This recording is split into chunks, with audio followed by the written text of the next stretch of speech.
some of these isolated cases, and I call it isolated case because I live in Great Britain, and I can tell you that suicide is a daily thing, a daily routine. Except that the Ghanaian community we live in, this is not the norm for us, which we thank God for. We should not allow it to continue. One has happened here yesterday that I remember. Another has happened at Legon. And because of that, I've started a campaign that is taking me around the universities to encourage our youth that losing a boyfriend is not the end of your life. Losing a girlfriend is the end of your life. If in any case you went to school, you didn't go to marry. You went to school, you didn't go to look for a boy or a girl. So we have to get at it is very strict. Secondly, missing an exam or failing an examination is not the end of the world. It is a system that has made it look so much. Sometimes even our approach to education can also undermine the very essence for which our children go to school. Because you list it there, first, second, third, those things are supposed to encourage people. But by the time you list all to the last and you make some people feel they failed, it doesn't encourage them. Studying in Europe made me realize that even people who have learning challenges, they are helped to go through system of education. And then people's confidence are enhanced. So the number one thing is we should turn to God. The number two is that we should let the systems in the universities and the schools work. We have systems like the Dean of Students. The work of the Dean of Students is to look at the welfare of the students. That is why we have Dean of Students. Sometimes the Dean of the Students forgets who they are, and people don't even understand why they are there. They become too strong and so robust and so bullying that everybody is scared of the Dean of the Student. But the Dean of the Student is supposed to be helping the students with their emotional needs. So should the students also understand that the Dean of the Student is there to help them.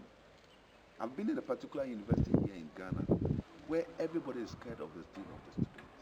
And that is not supposed to be so.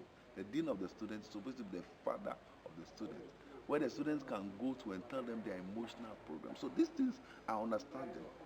So do we also have the chaplaincy. The chaplaincy doesn't necessarily have to be a Christian chaplaincy. The chaplaincy should cover for Christians, cover for Muslims, cover for Hindus, cover for other places. And the reason why it's chaplaincy is that you get there where people can come and share their pains, and you look at it from a holistic point of view. And then you can use the scripture, the Quran, and so on. Mainly in Ghana, the Christian body works more, I must say that. And I'm not being biased. The community we live in, over 70% of us are Christians. And the truth is that there is no Ghanaian, regardless of your religion, who has not benefited from the Christian heritage. I've had friends who are Muslims, Hindus, and things. I have practiced Hinduism myself. I used to chant Om Trayamba Kami Azimani Hare Krishna Krishna Krishna Hare Hare before I got converted into Christianity. And when I was even practicing Hinduism, I was benefiting from Christian education. So the chaplaincy knows how to help. They've been trained on counseling and in counseling and things. And we need to get used to that. So when people have needs and problems, they don't resort into suicide. You know, psychology says at the stage where somebody is ready to commit suicide, is as worse as a mad person with a mental problem. And certainly for somebody to decide to take away his or his life, it means he's come to the lowest end of his or her life. And these are some of the things that we need to really look at and make sure we support people, we come to their aid. Because it's sad to have a child in university commit suicide. It's sad that a child did not die of any other thing, but the child decided to go and hang themselves or take some drug and kill themselves. And we can prevent this.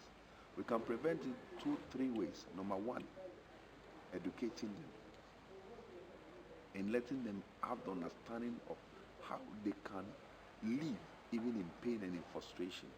And number two, let them put a value on themselves. You have to place a value on yourself in order for you to avoid committing suicide. That is foolishness. But that foolishness comes because you are so lonely, you feel so left out. And the third thing that is the most important of all is that we must learn to pray. A prayerless man is a powerless man. A prayerless student is a powerless student. And certainly a prayerless nation is a powerless nation. And that is why some of these things we have to look at it holistically. All of us, from the presidency and parliament and judiciary, and coming to you, the media, and we, the ministers of God, the clergy, the farmers, the teachers, and everybody, we have a responsibility to see how we can get rid of this, because it's not good for us as a nation.